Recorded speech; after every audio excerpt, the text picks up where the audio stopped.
This Starrcast show, just like all of our Starrcast shows, are available at adfreeshows.com. All right, we got a question out here from John. Hello, Jerry. Why does MJF, AEW wrestler MJF, hate you so much? And RVD, how much has Katie played a positive role in your life over the past several years? I have no idea why he hates me so much. I was here with Taz the other day, and he was a guest. He buried you, just destroyed you. It was ridiculous. He must be jealous. Something. I don't know. Why would you be jealous of an old retired wrestler who's half crippled up? I don't get it. I don't know. He's a bitter bastard. What was the question? The question was how Katie? positive influence Katie's had over your life the last couple of years. Yeah, Katie has been absolutely amazing. We've been together 3 years now. The ex-wife, I didn't want the divorce. You can't, or I don't correct every time I read stuff that's wrong about me on the internet. You know, I feel like I'm above that. I don't feel like responding all the time, but I read some ridiculous shit. The most ridiculous thing I read was somebody said on there they thought that I left the wife while she had cancer for Katie. It was so fucked up. She had cancer in 2008 and beat it, and she hasn't had it. She's been in remission, or it's been free since then.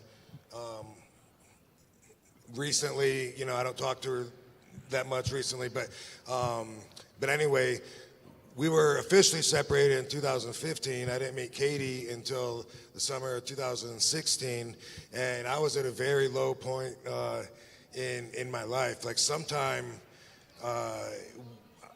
when the right platform presents itself, I would really like to talk about depression with people, because they don't realize how common it is, and when people are depressed, it's hard for them to see outside the bubble. And I was pretty down. I was at a point where I needed, You needed help to kick out. I did. I couldn't do it on my own, man. It was like, and I was like, I mean, I know I'm RVD. I know I get love everywhere. I know my life's going to be great everywhere, but that didn't matter. I still was just so down and so sad.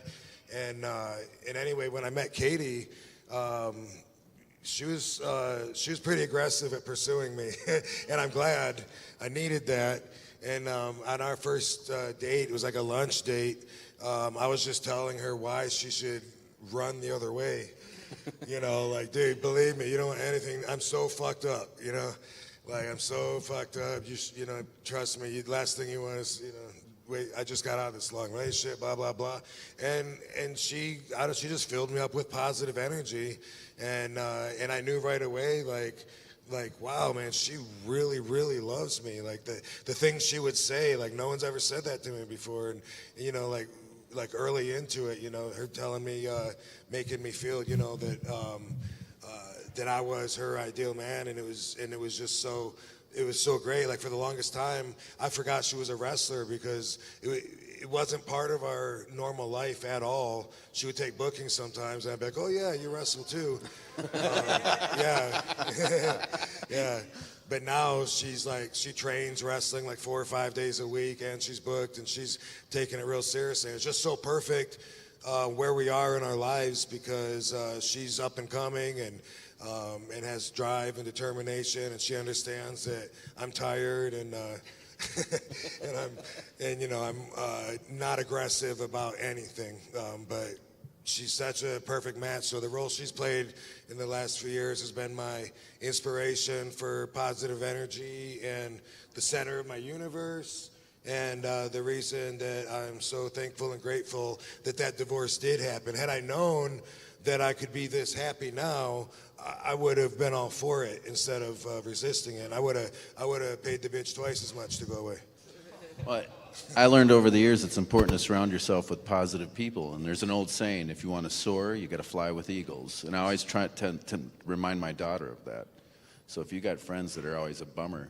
The wife, by the way, I saw on Facebook that she married the guy that was working on our house, the contractor guy that was working on our house since at least 2006.